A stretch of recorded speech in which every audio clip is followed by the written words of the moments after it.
آپ کو پتا ہے قبضے کی زمینوں پر مسجدیں بنتی ہیں, اپنے مخالف کے خلاف ایف آئی آر کٹوانا جائز ہو جاتا ہے. کیوں؟ اس لیے کہ اسلام کا لیبل لگ گیا. جو سب سے زیادہ مہلک ہے وہ یہ ہے کہ پاکستان میں مولوی حضرات نے اس طرح کے قوانین کے ذریعے سے اکثر و بیشتر بے گناہ لوگوں کو مروایا, ان کے گھروں کو جلوایا, آبادیاں تہس نہس کر دی, صرف اپنے چھوٹے چھوٹے ذاتی مفادات کے لیے.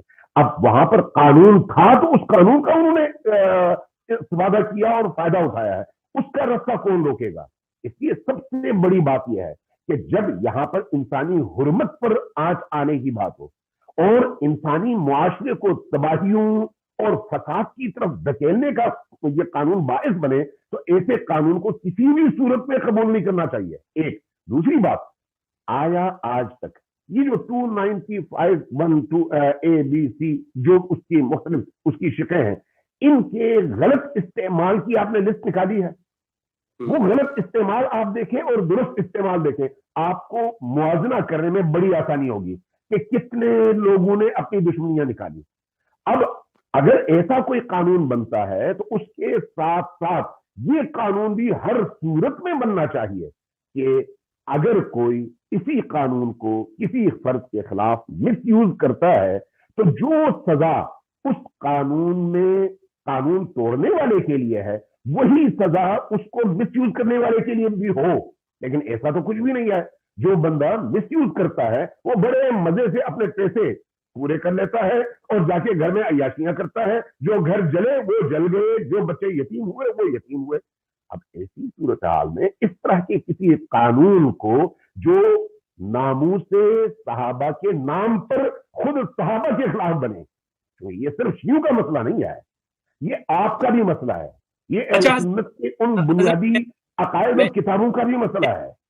سوال رکھنا چاہتا ہوں حضرت, وہ یہ ہے کہ آپ نے اس پر بڑی بہترین گفتگو کی, مختلف مثالیں آپ نے پیش کی ہیں, لیکن یہ جو بل جس شخص نے پیش کیا ہے چترالی صاحب, خود ان کی جو جماعت ہے جماعت اسلامی, اس کے جو فاؤنڈر تھے مولانا مودودی صاحب, انہوں نے اتنی موٹی ایک کتاب لکھی ہے خلافت و ملوکیت.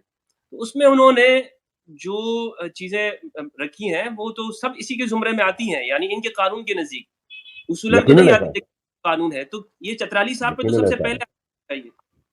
یقیناً ایسا ہے, یقیناً ایسا ہے, کیونکہ میں اس حوالے سے تو پوری طرح سے آگاہ ہوں نا, میں نے خلافت و ملوکیت پڑھی ہے اور مولانا مودودی کے باقی آثار بھی پڑھے ہیں.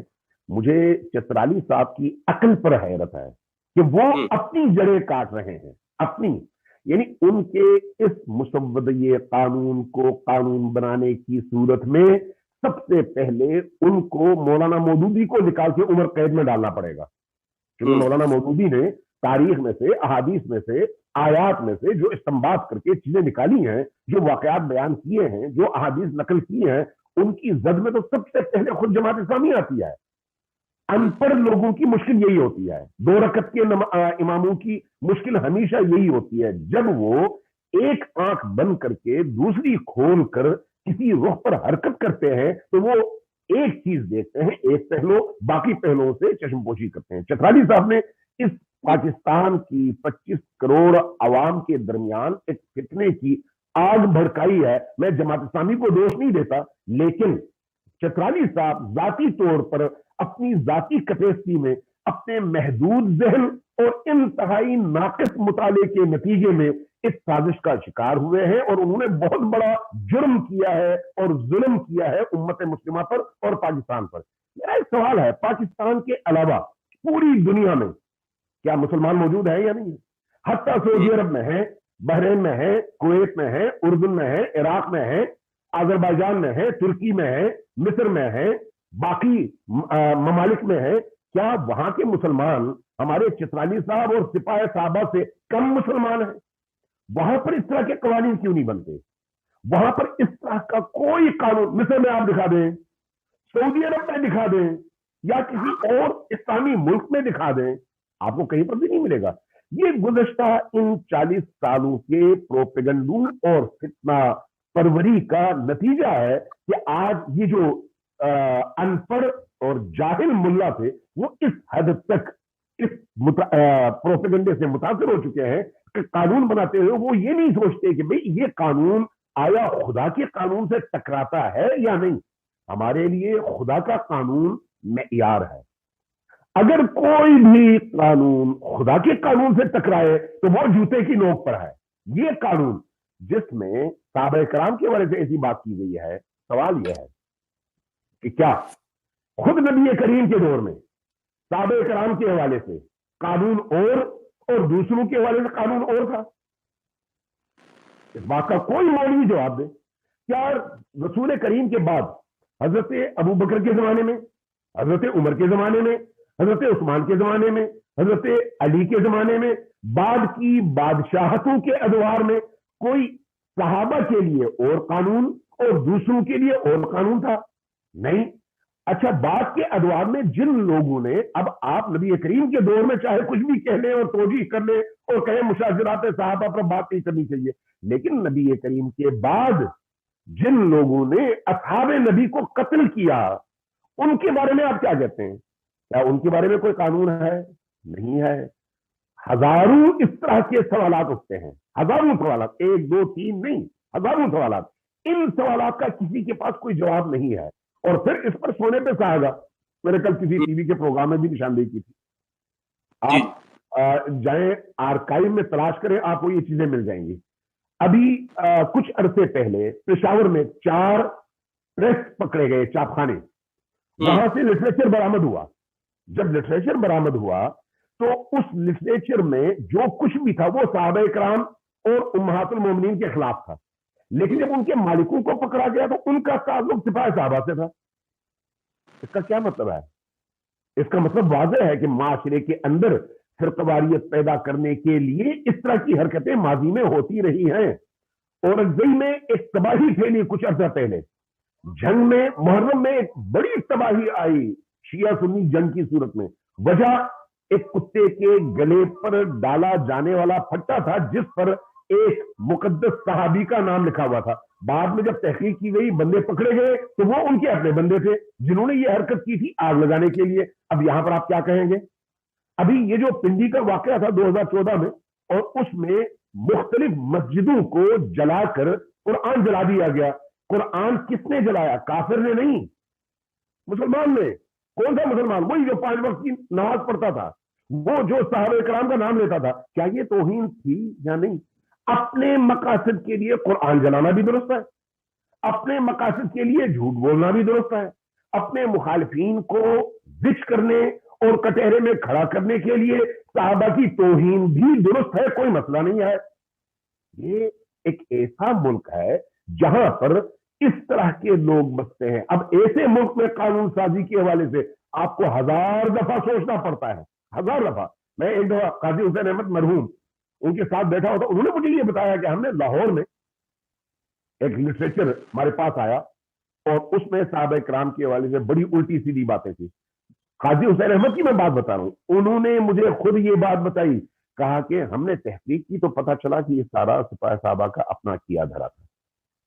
جب اس طرح کی حرکتیں ہوتی رہی ہیں ماضی میں تو اس کے بعد کیا گارنٹی ہے اس قانون کا درست استعمال ہوگا؟ کیا گارنٹی ہے؟ کیا اس سے پہلے بہت سارے بے گناہ لوگ اسی قانون کی بھینٹ چڑھے یا نہیں چڑھے؟ اچھا، میرا ایک سوال ہے، فرض کریں ایک صحابی کو قتل کیا جائے اور غیر صحابی کو قتل کیا جائے، تو کیا دونوں کی سزاؤں میں اسلام میں فرق ہے یا سزا ایک ہی ہے؟ اگر اسلام میں سزاؤں میں فرق ہے تو پھر آپ یہاں پر آ کر اس طرح کی سزا کا تعین کریں. لیکن اگر اسلام میں اس طرح کی سزا کا کوئی فرق نہیں ہے، من حیث انسان دونوں کے ساتھ ایک اصول کے تحت برتاؤ کیا جاتا ہے فقہی قوانین میں، شرعی قوانین میں اور تمام مسالک میں، تو یہاں پر یہ قانون کہاں سے آ گیا؟ یہ کیسا قانون ہے جو اسلام ہی سے متصادم ہے؟ اور پھر اس کے بعد ایک اور سوال ہے، امام ابو حنیفہ، امام شافعی، امام مالک اور امام احمد بن حنبل، ان سب کی فقہی کتابیں موجود ہیں نا، ان کے فتاوی موجود ہیں.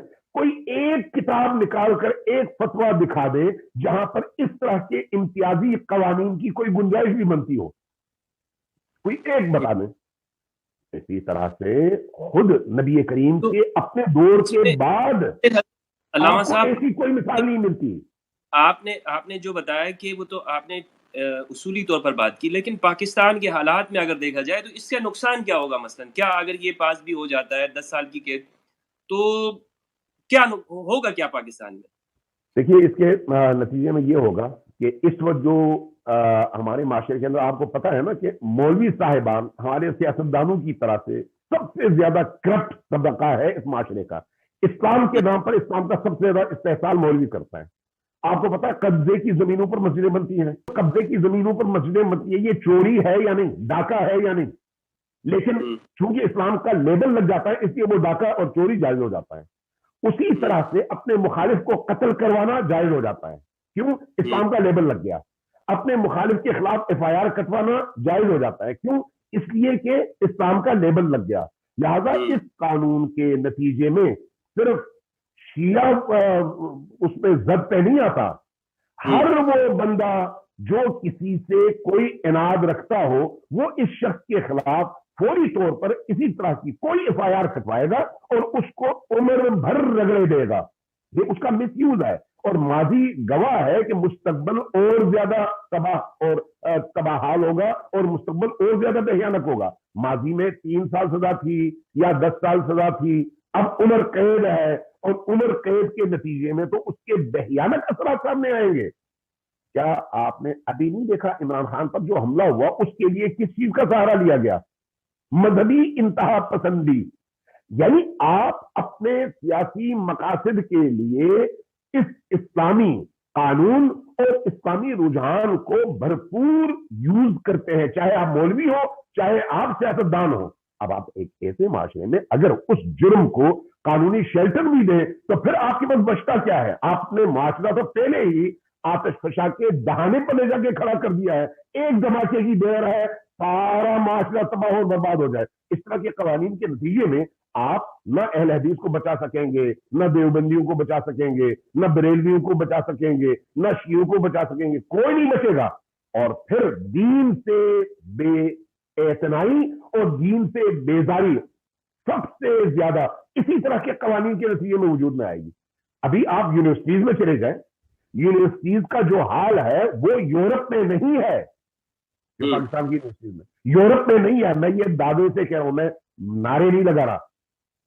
ہماری یونیورسٹیز میں نوجوان نسل کی جو صورتحال ہے دین بیزاری اور فحاشی، اس کی وجہ اسی طرح کے مولوی ہیں جنہوں نے اسلام کا یہ انتہائی بھیانک خوفناک چہرہ پیش کیا ہے، جس کے نتیجے میں آج کا جوان ان کی طرف آنے کی بجائے سیدھا چلا جاتا ہے یورپ کی گود میں، مغرب کی گود میں، مغرب کے کلچر میں. اس کے ایک نہیں، 2 نہیں، 3 نہیں، سینکڑوں نقصانات ہیں. اور مجموعی طور پر معاشرے کے اندر رواداری کی بجائے آپ فساد، فتنہ، قتل اور اپنی مرضی سے قانون کا استعمال کرنے کا دروازہ کھولیں گے اس کے نتیجے میں. اور اس کا نتیجہ کیا ہوگا؟ آپ کے معاشرے میں امن نام کی کوئی چیز باقی نہیں رہے گی. جن لوگوں نے یہ دروازے کھولے وہی سب سے پہلے اس کی لپیٹ میں بھی آ جائیں گے، کیونکہ جو بھی دوسروں کے لیے گڑھا کھودتا ہے ظاہر ہے اسی معاشرے میں رہتا ہے تو خود بھی اس میں گرتا ہے.